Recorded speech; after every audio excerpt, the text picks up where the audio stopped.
ఒక లోతైన అడవిలో సూర్య అనే శక్తివంతమైన సింహం జీవించేది. అది అడవి రాజు. సూర్యను జంతువులంతా భయపడేవారు, కాని అతని జ్ఞానం, న్యాయం కోసం గౌరవించేవారు. అతను అవసరమైనంత మాత్రమే వేటాడేవాడు. చిన్న జంతువులకు సమతుల్యం, దయ గురించి బోధించేవాడు. ఒక వేసవిలో భయంకరమైన కరువు వచ్చింది. నదులు ఎండిపోయాయి, చెట్లు వాడిపోయాయి. జంతువులు బలహీనపడ్డాయి.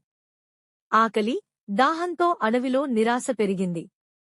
అప్పుడే సూర్య తన బలాన్ని చూపకుండా జంతువులందరినీ ఒక పెద్ద సమావేశానికి పిలిచాడు. మనమంతా ఒంటరిగా ఉంటే నష్టపోతాం, కలిసుంటే బతుకుతాం అని సింహం చెప్పింది. జంతువులంతా అతని మాట విన్నారు.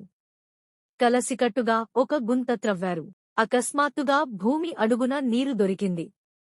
స్వచ్ఛమైన నీరు గుంతలో నిండింది. అడవి మళ్లీ జీవంతో, ఆశతో నిండిపోయింది. సూర్య గ్రహించాడు, నిజమైన శక్తి ఐక్యతలో ఉంది.